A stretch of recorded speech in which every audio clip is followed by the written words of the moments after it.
Welcome to Cursed, a bi-weekly podcast that investigates the liminal spaces, from everyday witchcraft to the haunted and the phantasmic. Hang out with us as we explore our personal experiences with the unknown and celebrate our craft. And now, episode 12, Hounds of Hell. Woof.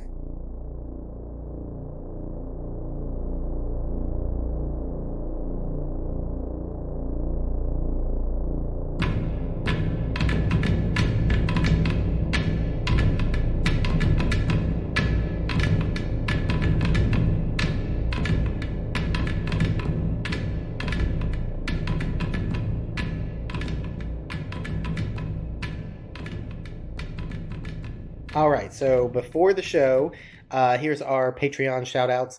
In Haints, we have Tori, Tamara, Rachel the Pickety Witch, Corey and Lane of New World Witchery, Alyssa, Joanne, Aaron, Melissa D, and Cindy Brandon of Keeping Her Keys. All right, in our Poltergeist level, we have Randy, Temple, Alex, Faith, Luna, Melissa S., Heather, Aviel, Jessica, and Sydney. Thank you, guys. We still can't believe you're wanting to give us money in 2020, but we will take it till 2021. But no, we really appreciate you guys, and we hope that we are doing you justice by all of our extras, because we really try. We got some new stuff coming up, like posting show notes we just talked about. Mm-hmm. That'll start with this episode and going into the next. So we can do that. So I think for 5 and up, you guys can get decals, shout outs, show notes, and for 10, you get the decals and all that. But for just $1, you can hear all the bonus stuff. So we're not leaving you out in the cold.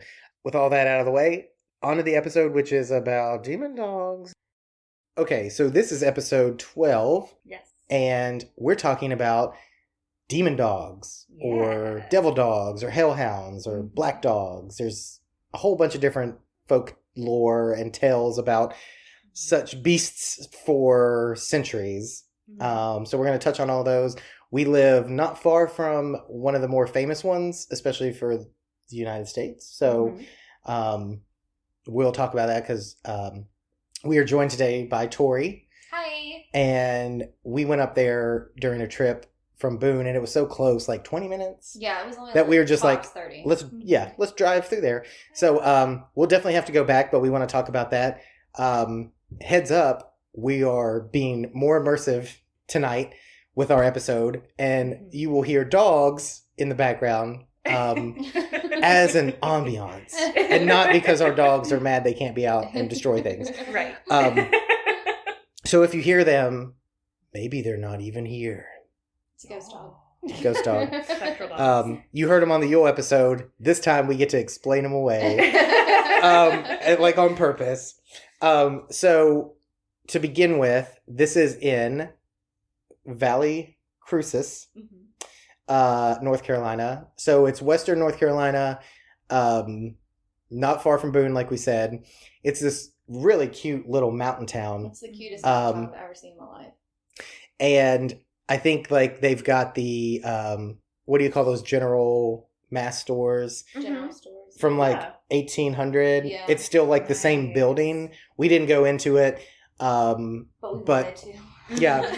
And it's like it's called that because it means Valley of the Cross, and it's named because 2 rivers form a cross and intersect. And it's like the quintessential like Lifetime movie. Is Lifetime or Hallmark? Yeah. It depends. Either one. More Hallmark than Lifetime. Yeah.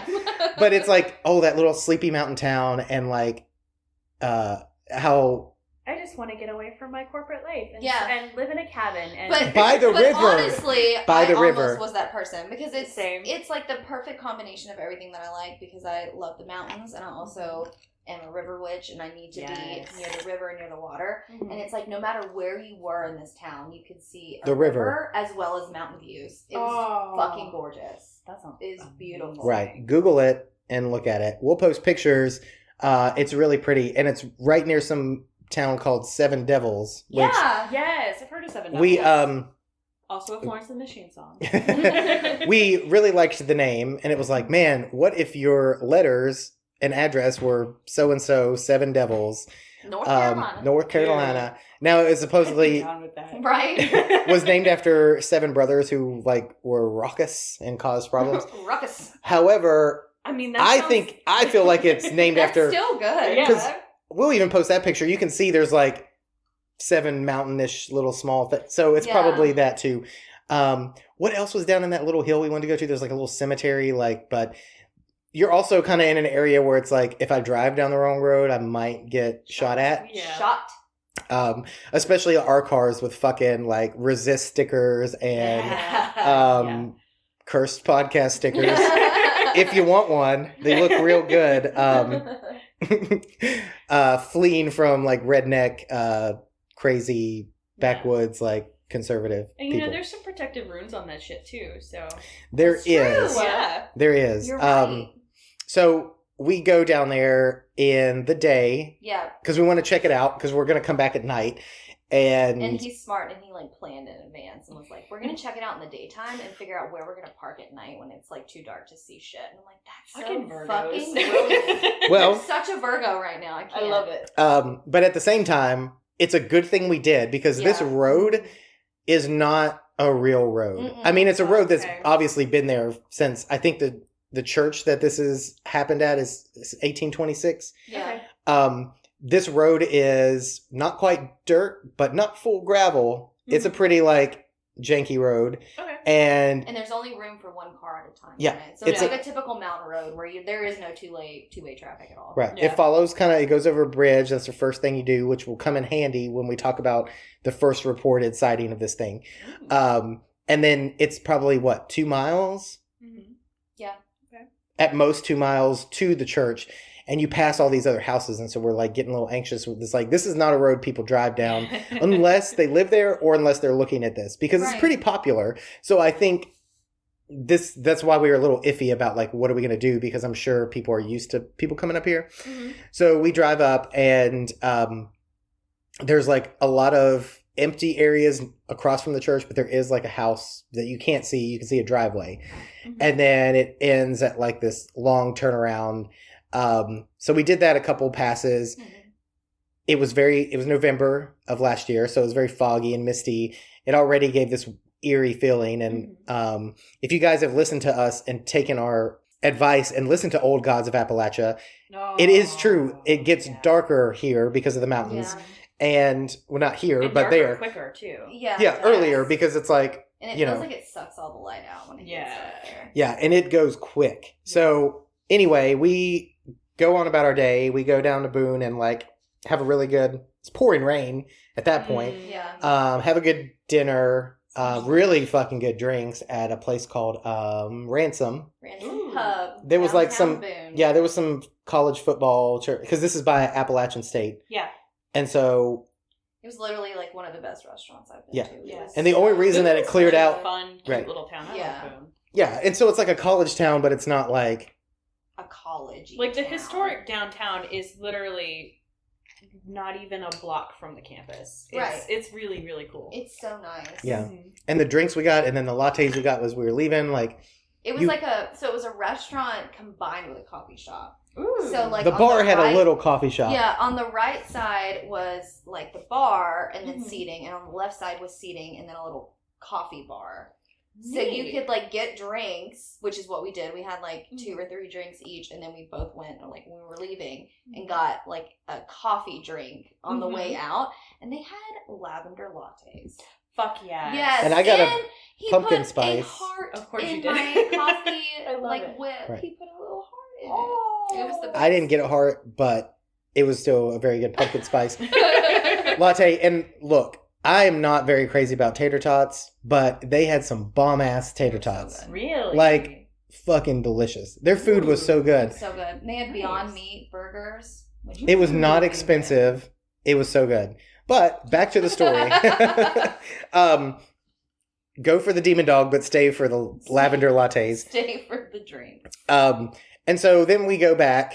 It's getting dark, and we're gonna check this place out. So the first reported sighting, I don't recall seeing a date, but the church has been there, like I said, from 1826. But the first reported sighting was 2 guys driving a car Okay. past the church. and there's a little small graveyard that actually is, the church is so small, but the graveyard is like this big, like with crooked tombstones and headstones and all that. It's like a really pretty old one. And so they were driving by it, and all of a sudden they see this figure run out from behind one of the graves, headstones, and it ran into the front of the road and stopped, and they were like, it was a dog, but it was the size, the height, and the width of a person. It had yellow teeth and glowing eyes. They did not reflect. They were smoldering. And they immediately fucking started speeding out of there on this little tiny road. Muggles will do that.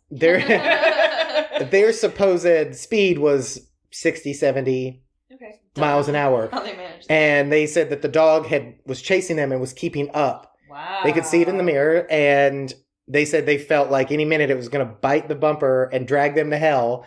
And the only time that it stopped was when they crossed that bridge over the water, and it stopped and then kind of walked back. They could see it. So that was like the first reported sighting. And since then, that's the most famous you see if you look it up. But supposedly, like, people have had run-ins with this for generations. So we thought, well, we'll drive up there and do a couple passes, because that seems like the way you see it. It's going to chase you off. Because we'll show pictures, but you drive up and there's kind of, the dirt road has a hill. There's no shoulder, but it goes into a hill. And on top of this hill is like an open area, which is the cemetery. And then you see the little church sitting there, and you're driving through so many trees, and this little spot opens up. And so it's like it's this little bubble of a world. Yeah. And I like the way churches look. Some of them, especially the old ones. I think they could be put to so much better use. But they're like, the architecture is really pretty. Yes. And so this was like such a cute little creepy, like old world looking like church. And I'm sure it's been updated a little bit, but the windows look the same. And I know the tale says it's a stone church. From what we can tell, it looks like it's wood sided, but that may have been changed, and it looks freshly painted. It's got like a little tin green wolf. To like protect the a wolf? stone. You said wolf. I did. It's got a oh shit. It's got like a little tin green roof. God damn it. They got me. The spirits have got me. The demon dog's here. And so it's just really cute. But there's a little wooden moss-covered gate that blocks you from driving up to the church. Because our goal was, we'll park up there and like snoop around and check out the graveyard. But the graveyard... ritual out there. Yeah. Like, come on, homie. We got some biscuits Let's and shit. have a little chat. Yeah. So the whole graveyard area was not fenced off, but that little gate so you couldn't drive up. So we did a couple passes, then we parked in that driveway entrance, and you were covered by bushes, and it was dark, so we're like, nobody's really going to see us. And we rolled down the windows. We tried talking to it, did some meditation. We tried some of like EVP stuff, didn't really get anything from it.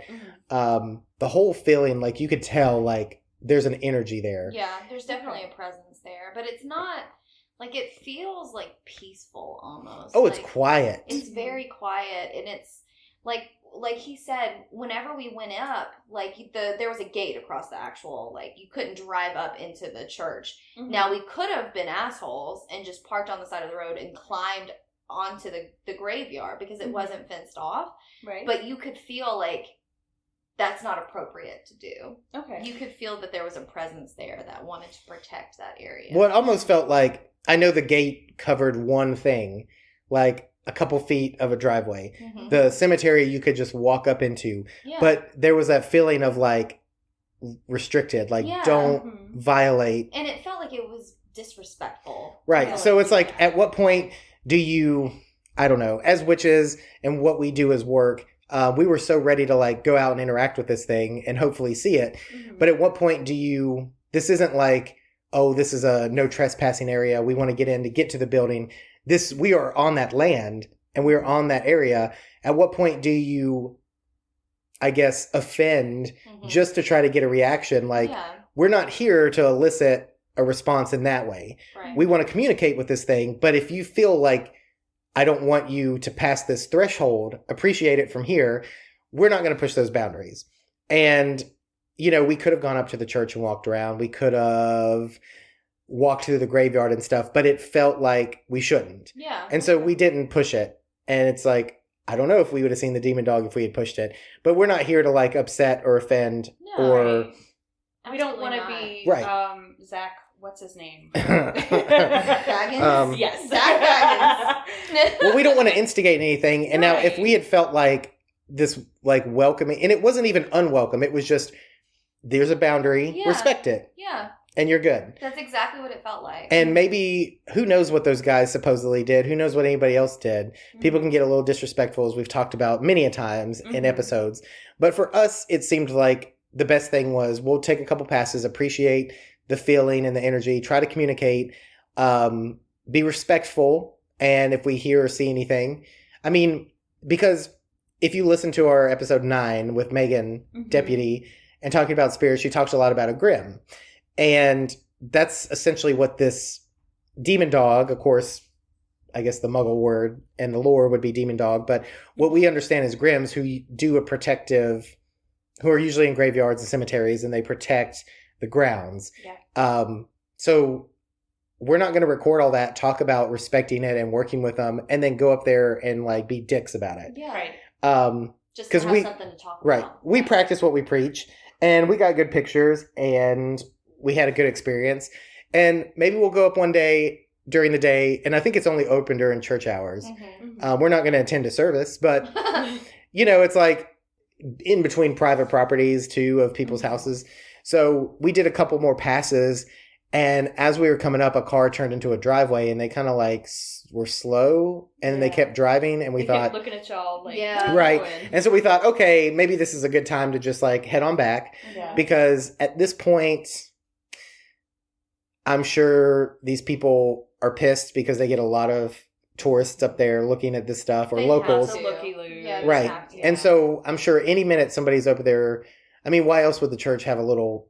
How many churches do you see that close their gates Right. if they don't have a Yeah. reason? Or even have a gate just to close off the driveway? I'm sure they get a lot of people that fuck around, and it's quiet enough where you could probably get away with it. So I'm sure Yeah. these people are on alert. So we didn't want to like cause any problems. And so we headed back. Now, we didn't see the demon dog, but like I said, it was a good overall experience. Mhm. And across from the actual church, because like he said, you can tell it's people go down there because they're attending church or their house is there. Right. And it's a lot of like undeveloped land, it feels like.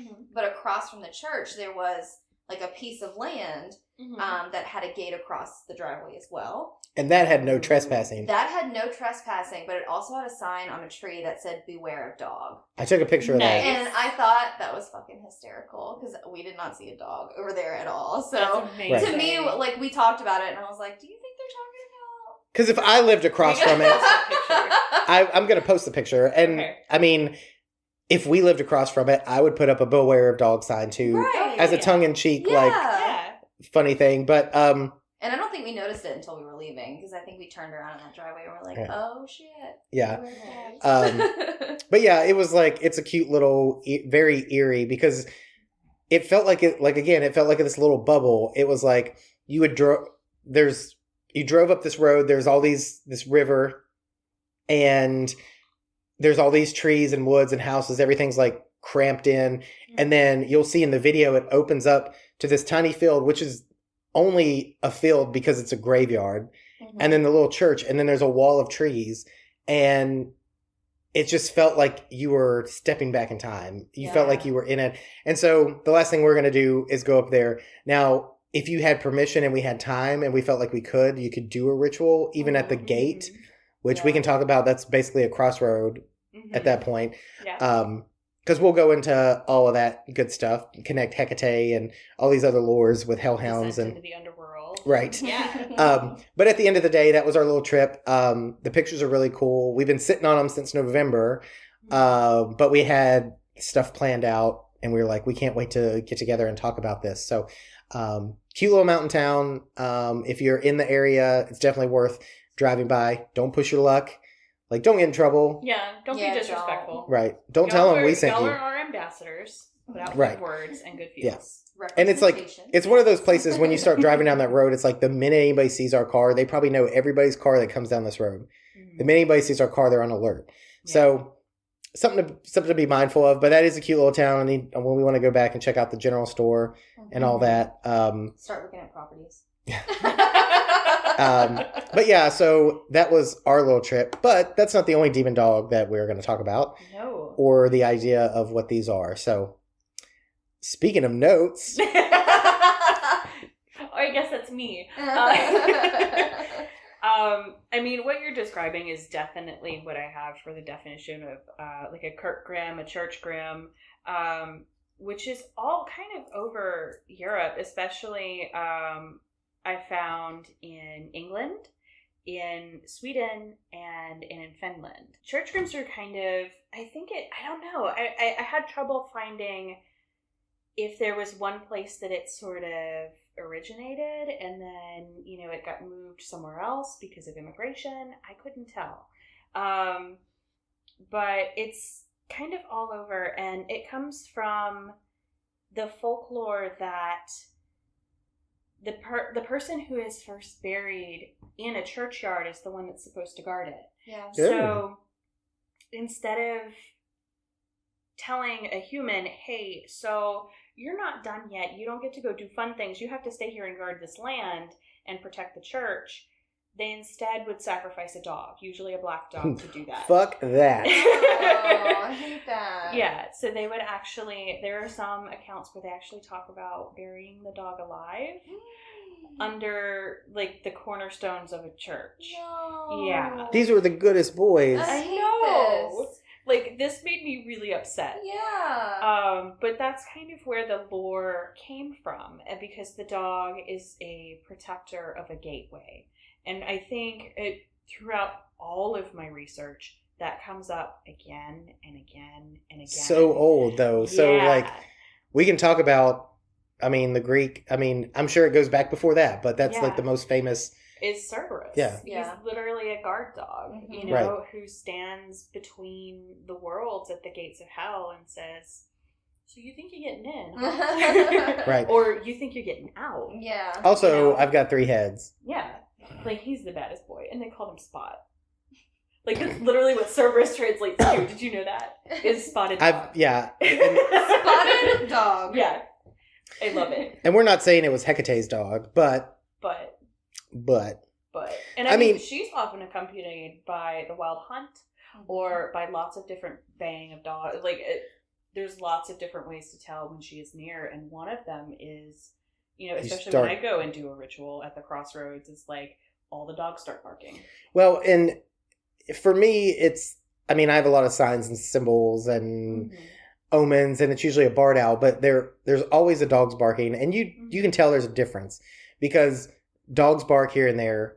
They don't really do it here. But you go out back and I'll start doing a ritual to her or calling on her. The wind changes, it gets quiet, and you just hear dogs barking. And that's been associated with her since probably pre-Greek, because it would have to be. I mean, it seems like something that would be brought along with her. And so when she walked with her horde, it was always consisted of these hellhounds, these big black dogs that followed her around, which, is kind of, I don't know.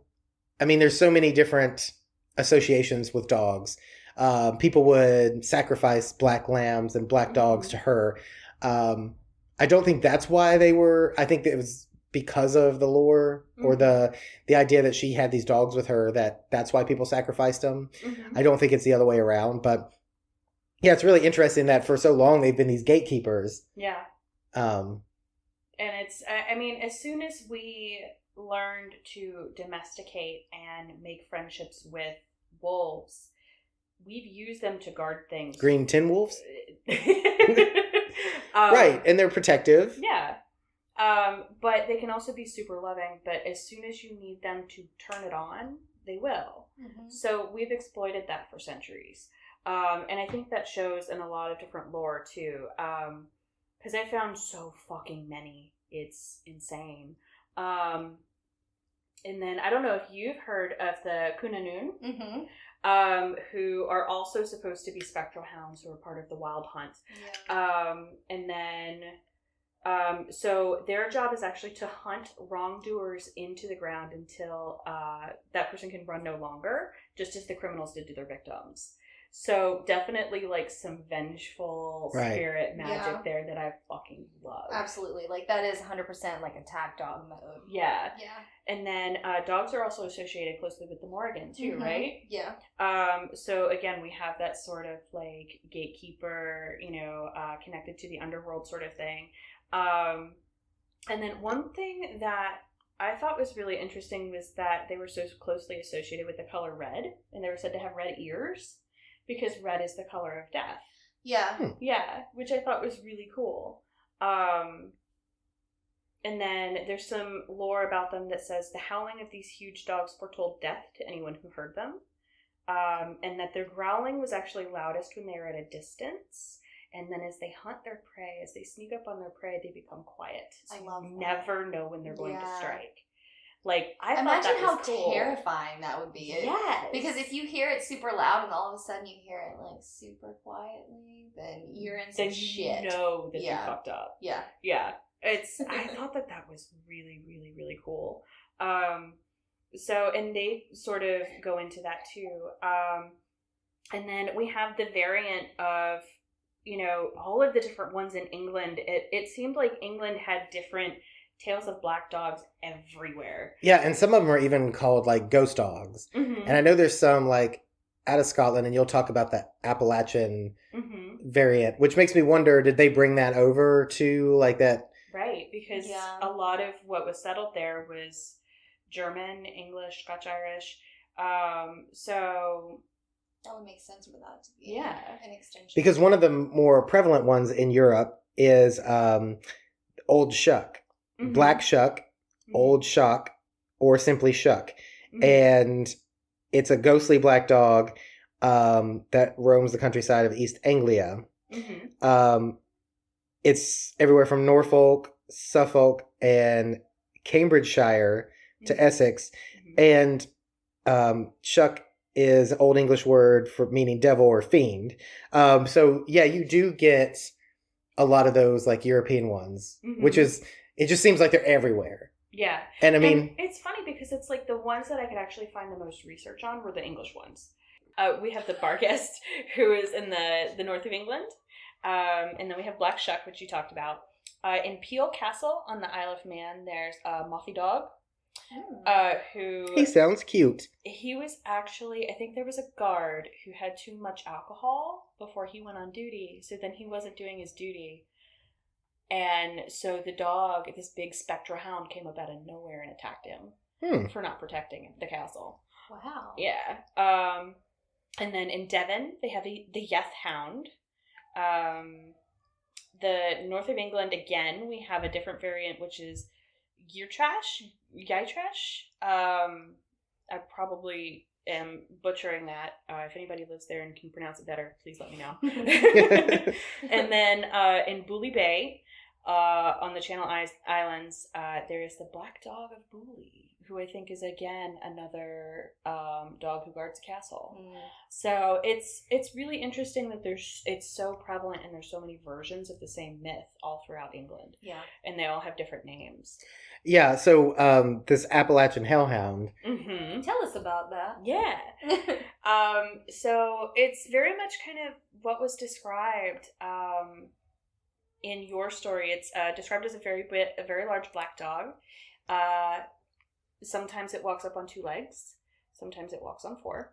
And then in some regions, it's also said that it only has 3 toes. Ooh. Which, for our Patreon episode, bonus for this, we're totally going to talk about those dogs that stand upright and some stories I've heard. Ooh. And actually one not far from here we tried to go see, which is white, which is flipped script. But it still walks upright, which to me is creepy as fuck. So we'll talk about that. But like, I think it's funny that those like stories happen. There's like that thread that goes through them. I call it either being handed down or something to it. But and then that sounds like another variant that I heard of that was actually from Central America. Let me see. Cujo? It was Cadejo? Cadejo. Yes, I think you have my notes up. I do. So I didn't write these, but I'm reading them. I sound informed. So it speaks of two dogs, two demons, who take the form of a dog-like. That's not a black dog. That's a black cat. I wasn't sure if it was an other trying to get my attention or a cat. I mean, cats are sort of others anyway. Yeah, so she's just trying to eat your hair. it's fine. I get that a lot. Sometimes with kids too. All right, back on track. So the legend speaks of two demons, a black Cadejo and a white Cadejo. One protects travelers from harm and theft. The other leads to bad decisions and danger. And stands on two legs and throws punches like a human. I saw something about so one that punches. Square up. You're gonna get these hands. But here's the thing: is like that's off-putting to me. I don't like that at all. But here's the thing that I want to know: is did they ever say which color one was good and which one was bad? No, they didn't. Because there are so few people who actually survived that the tales sort of vary, and there's not enough data to really be able to confirm which one is good and which one is bad. So just stay away from any. Yeah, Cadejos. so just don't go out at night. Stay inside. Yeah. Baby, you're so obsessed with me. It's the glamour magic. So something about turning your back and speaking to either makes you go mad? Yeah, so refusing to speak to them, either one of them, will actually cause you to go crazy. So, yeah. Well, There's just no getting yourself out of that situation. No, Right. you're pretty much, shit's gonna happen, whether Yeah. you like it or not. There's something about like animals behaving like humans in that kind of way that really freaks me the fuck out. It scares the shit out of me. Like, There Really? was some movie that we saw at one point, I don't know, it was a long time ago, and there was a dog that was walking on two legs, and it freaks me out. the I have fuck chills. out. Really? Yes, it's terrifying. Like, give me any normal four-legged anything. But like the ones that walk, like that think they're people. Oh God, Terrified me. There's something wrong. That's like Stephen King shit. Because like when I was Something young, wrong with when I was that. younger, I think it was Alex I was telling. I was like, we were in the woods, and you see a bunch of deer, and it's like, what if you're out here and you saw a deer walking on two legs through the woods? Yeah, I get it. There's You get something, it? I yeah. get it. Oh, it's wrong. Like, your description of the deer got me more than the dog. Because Yeah. I think the dog is so, like... Well, we've seen dogs hop, and Yeah. I'm sure deer do it, but to catch stuff. When I like see it, like when I hear someone talking about a dog walking on two legs, like I don't see those cute little videos of this dog who doesn't have any front. Like a legs. chihuahua or something. who's Right, and Trick it's just or- yeah. he's just living his best life as best as he can. I just see a fucking dog with two legs walking like a goddamn human, and I don't like it. That's just fair. There's something about it that just seems wrong to me. Right, That's and fair. you'll find out why they only, like the stories I'll talk about on Patreon, only confirm my creepiness. Because you start talking about the missing 411 Dave Politis and like the place we went to see, and even bears, but bears aren't as bad because bears like walk on back legs. Oh yeah, they're that's known like for part that. of their natural. But life. then also those are talked about too, so we'll get into that. So you have a week to go sign up and become a patron. For as little as $1, you get to hear why we're terrified of these things. But so as far as the lore of them walking upright, which like is that only for the Appalachian strain, or you said they're kind of related That's to? also in the Cadejo too. Yeah, that's. Oh, okay, the that's white right. And they one that- punch like humans. Yeah. Yeah. Well, not white. I assume it's white. They're like, we're going to get these hands. Yeah. Like, square up. Catch these paws. Get it. Like, that is so wild to me that they're like, oh, by the way, fucking, southpaw. Like, I don't know. That's fucking weird to me. Well, then the other weird thing is too, it's like, it's almost like somebody was like drunk and they're like, I saw these fucking dogs, and they're like, what were they doing? They were fucking scary. They Shit, tried that to one punch like punched in the me. face. Yeah, and like, how can I make this sound even more crazy? That guy ate the worm out of the tequila, I No guess. shit. I mean, So what? He had a bad trip. So I'm looking at these different other ones. Like, okay, there's Dip, Mhm. is an evil black hairy dog, an Mhm. emissary of the devil, Yeah. who sucks people's blood. Yes. And where was he from again? I forget. Catalan. Catalan. So, yeah. he is lame in one leg. Yeah. So just like old Scratch. Really? I think there's like, is he? I think there's stories of like, oh, you know what it is? You know what I'm thinking about? Is that idea that if a demon or the devil takes the form of an animal or a person, it can be almost spot on, but there will be one wrong thing with it. And sometimes it's a limp or like a crooked leg or a short leg. Maybe that's what I'm thinking about. So you got to look out for the uncanny valley shit where it's like not quite right. Right. Yeah. There's something off and something wrong. And that's Stephen King shit to me. Yeah, it is. Okay. So it's like, okay, well, if this has a lame leg, like maybe that's because it's like it's a demon posing as, or the devil posing as It's a different creature. a black to try dog. And, like, trick people. But they're not allowed to like, or able to change completely. So it'll be missing a tail or all these weird things, That's which interesting. I'll look more into it. Floki's like grabbing your hair. Hi, baby. She's so obsessed with her hair. She's right like, it's now. so pink. I'm trying to like help, but I It's so can't. pink. It's so pink and it tastes good. She doesn't like to eat our hair anymore. I think she's bored of the taste of it. Hey. Like other Patreon exclusives involve Floki eating Cricket's hair. It's so funny because she's reaching her paw out to grab a strand and then she's pulling it And to then her she face. pulls it to her face. But it looks like it That's would so taste like cute. cotton candy. It does. I mean, that's fair. So, I mean, you can't really blame her. If she has pink hairballs, we'll know. Yeah. Floki, stop. You don't I'm going to have put that on to. Instagram, though. It tastes like raspberries. It It's not berries.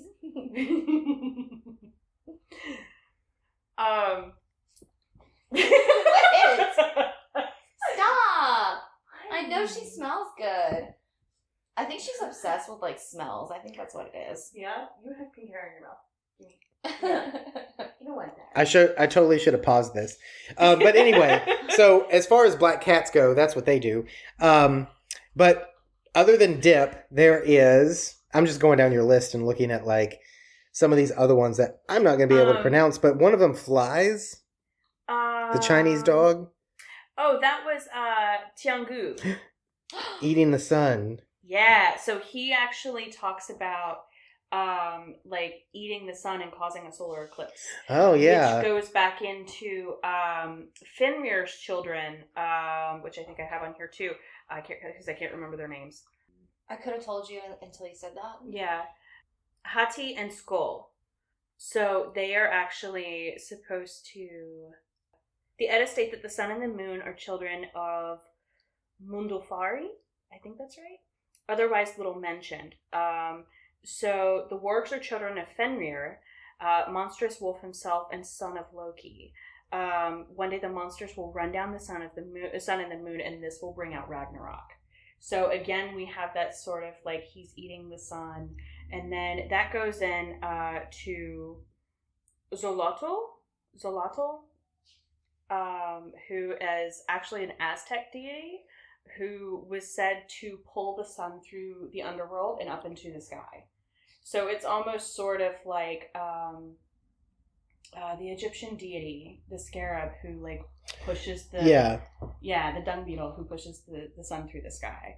That's so crazy. Yeah. So which, I mean, I think, especially now with the popularity of like the Marvel movies with Thor and the Ragnarok, like people kind of got that idea too about the idea. But that's supposed to be the one that brings about kind of all of that. Yeah. And then let's see, you've got the Egyptian ones here. Mm-hmm. So I actually wanted to talk a little bit about these dogs like Lonely Roads. Anubis.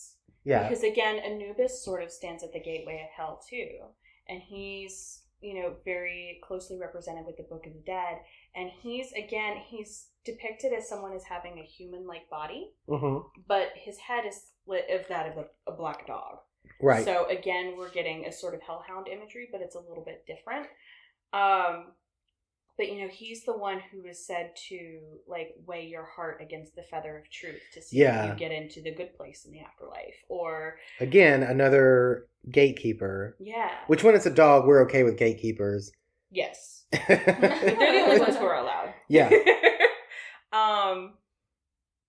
And like he's not often mentioned in myth, but he's one of the most like widely depicted in like like the murals and things that are on the walls of tombs and things Right. like that, because he was so closely associated with the Book of the Dead. So, like, he was a huge deal. He was over death, mummification, embalming, the afterlife, cemeteries, tombs, and the underworld. So, I mean, all the things that you would expect, to see in, like, the churchgram, or, Right.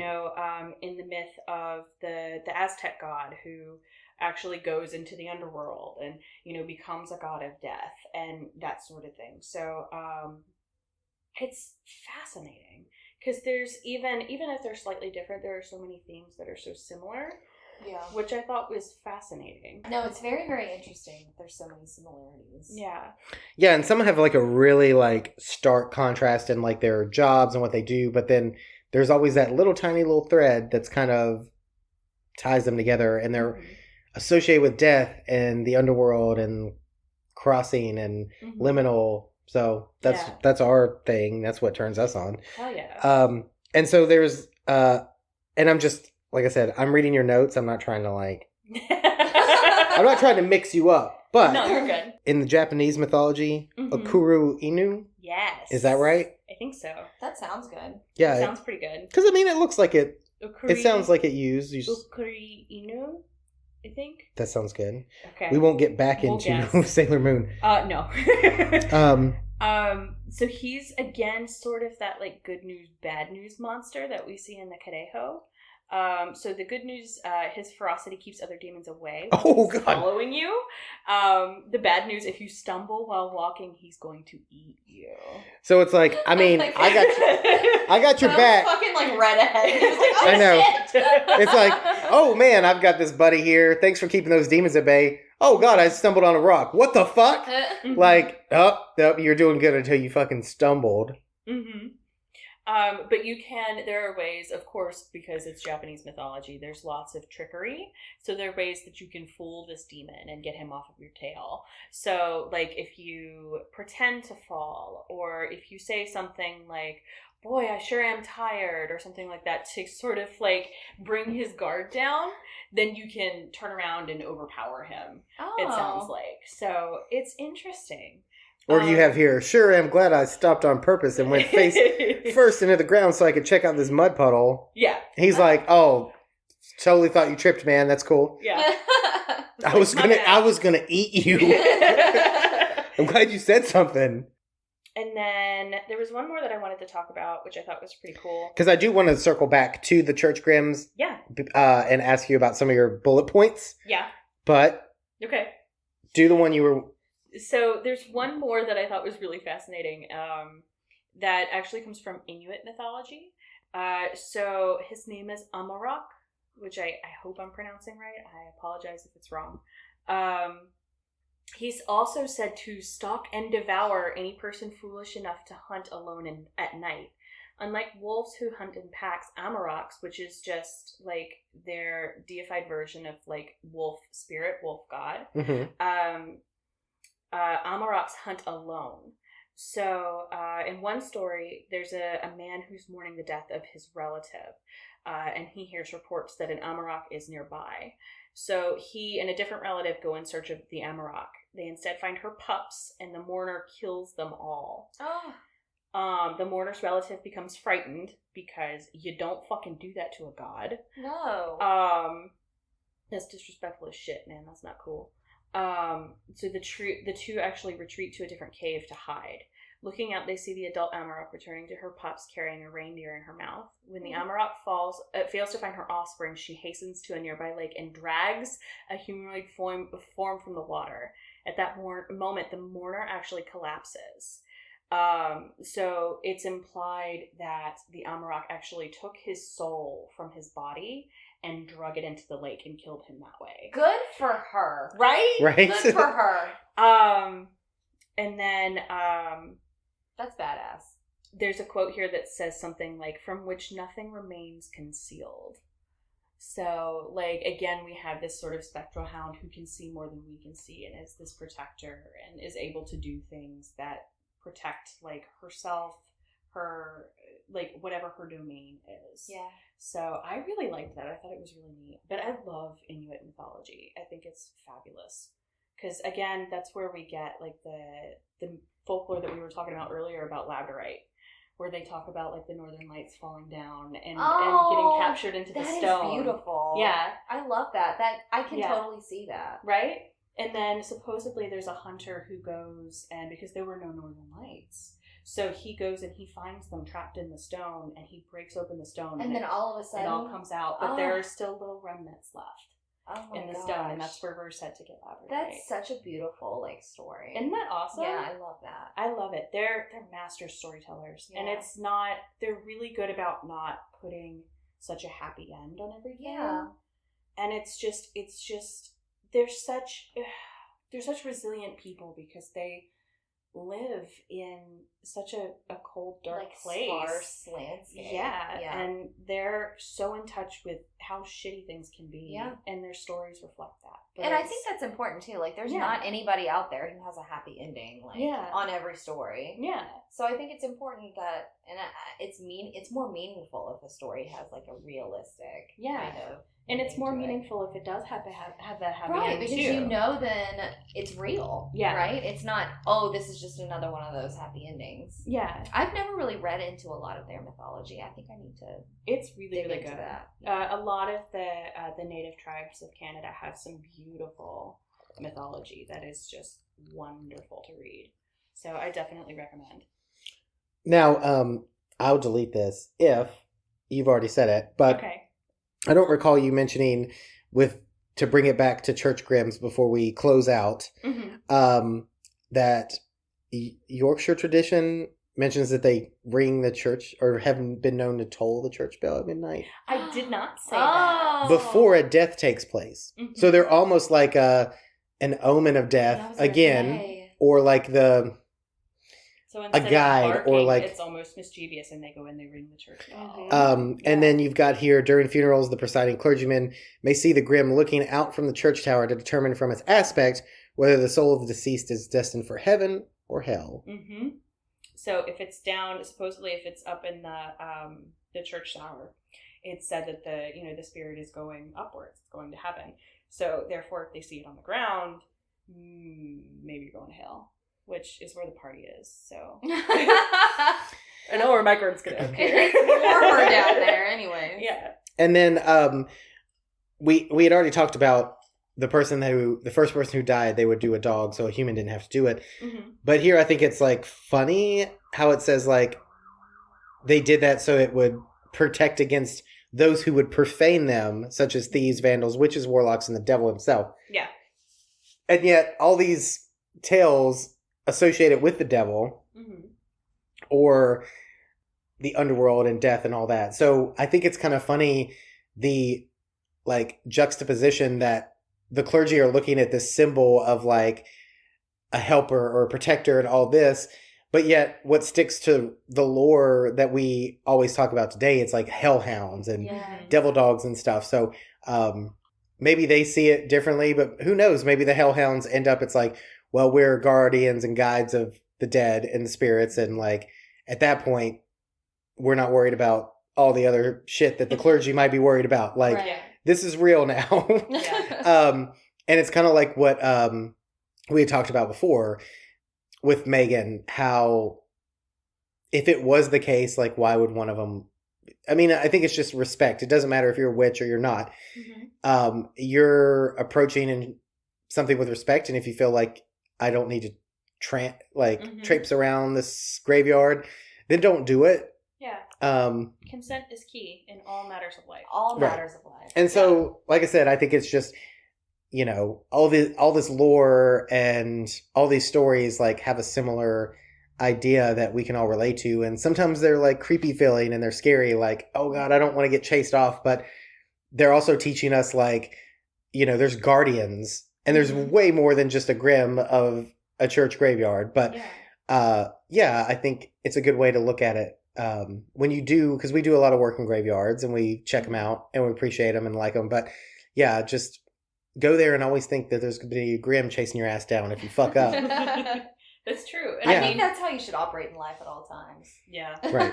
Don't stumble. I mean, I think there's a reason that, even in China, I didn't think about this, where we get the lion dogs and things like that outside of temples. Yeah. Yeah. And those are demons. Yeah.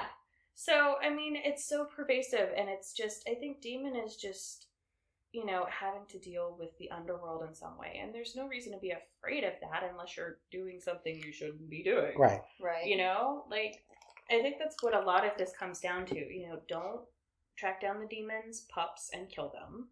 Yeah, don't do that. Yeah, Or your soul will be drowned, pulled from you. Don't try to fuck with the church where that dog is guarding. Leave it alone. Ask for permission. They say no. Walk the fuck away. No means no. No means no. Yeah. And I mean, we never felt like we weren't welcome. Yeah. And we never felt like I said, it was it honestly felt like we were welcome as long as we stayed where we were. We respected boundaries. Yeah. And we were there and we wanted to talk to it. Didn't want to talk to us at the time or show up. Mm-hmm. And that's fine.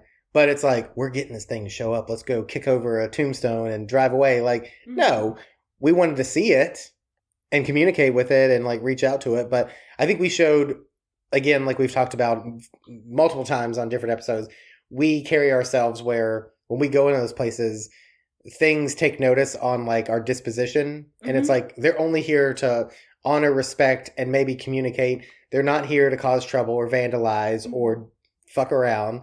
And so it's probably, that's why it's so quiet. Yeah. And that's a good thing. You still feel it. Mm-hmm. So I think it's cool to go there and feel things. And I looked at all the videos to see if maybe we caught a shadow. Mm-hmm. Now I know when we were leaving in one of the videos I'll post, I'm like, oh, I thought I saw something. And it looked like shadowy stuff, but you're also, your notes said that they were associated with stormy weather, which was a perfect time because it was so rainy and misty and cloudy and stormy. And which again ties back to Mom, to Hecate. Yeah. Too. So it's this. There's so much crossover. I think we could go back and forth and say, oh, but that goes back with this, and that goes back with this, and there's so many common threads. Yeah, there's so many. It's one of those things where it's I have to stop and think and I know we all do, with so many connected stories from so many different regions, and whether it's Inuits to the Japanese tales to the Norse tales about dogs eating sons and bringing about these threads are so is it the human condition that we share and the ideas that we share? Why is it always a black dog that's summoned, or is it just a knowing? That's one of the things I love the most about cryptozoology. Right. It's how many different versions of Bigfoot do we have? Yeah. Right. It's every culture has their own version of is that a normal human? What a Bigfoot is to them. Yeah. Yeah. I think it's fascinating, and I think it sort of lends itself to proof of the theory and proof of existence. Yeah. Because it's so pervasive. Right. And then it's just weird to think that they're so similar. Mm-hmm. Now you can see, all these people would think, there might be this, but it's just something like a black dog guarding these certain things and having these certain attributes. Mm-hmm. To me shows that thread of truth of there's people are working and seeing and thinking something and experiencing something that, you take notice and respect, whether you really think is a black dog going to chase me? Just, Yeah. I mean, even to the point where it's become a huge deal in a lot of our mythology and even modern mythology. You know, where we see, talking about the Grimm and stuff like that in Harry Potter, or where we see it in Game of Thrones with the direwolves, or we see, the wargs and things like that in Tolkien's work. It's everywhere. Yeah.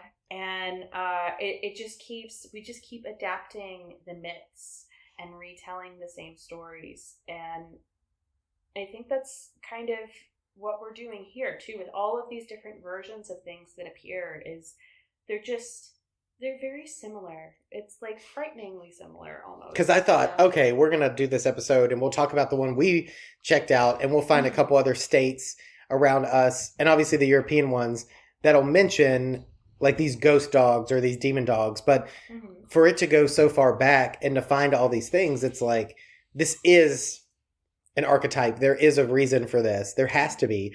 And the fact that they're connected with Mom, we're a little biased, but the fact that they're connected to her just amplifies the idea that they're gatekeepers and guardians and all this. And of course they would be in her horde and follow her around if they helped guard the dead and all that. So I think it's a really nice story that sounds scary when you talk about being chased at 60, 70 miles an hour down a dirt road. Fair, yeah. But at the same rate, I think there's a lot of, like, I don't know.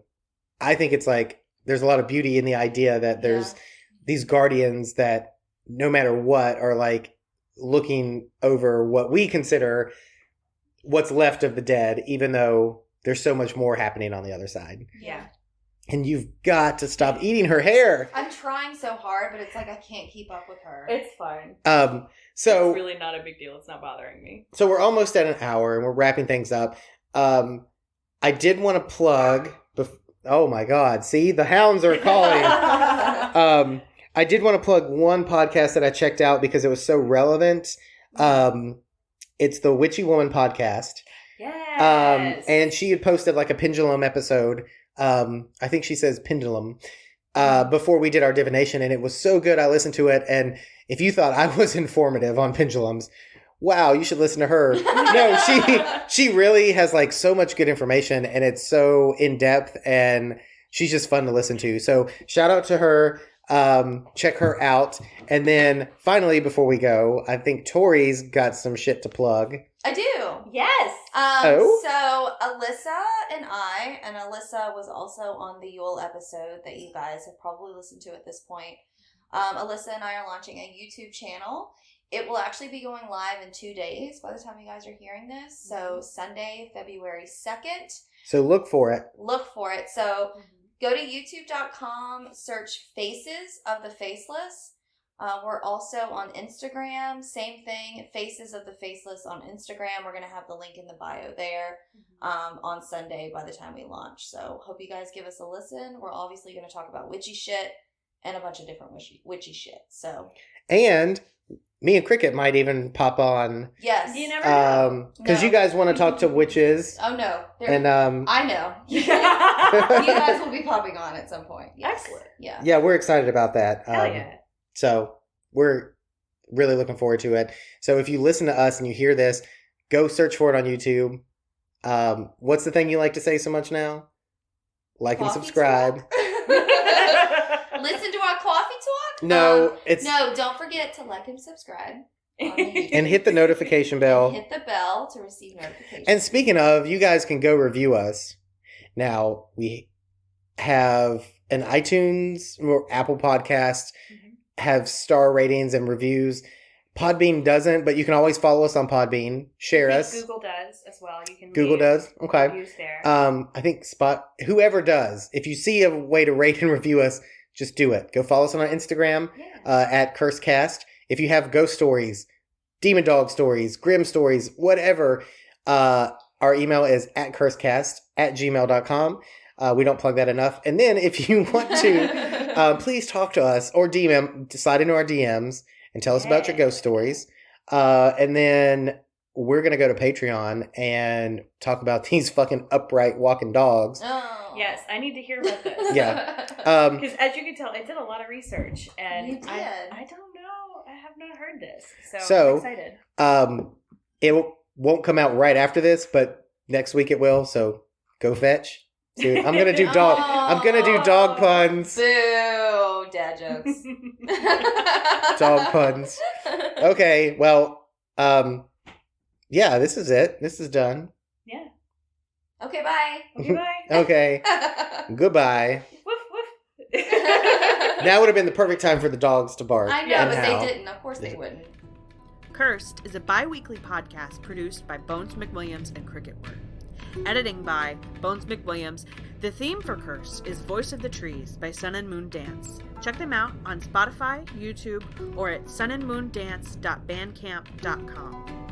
Follow Cursed on Instagram, Twitter, and become a patron at patreon.com/cursecast.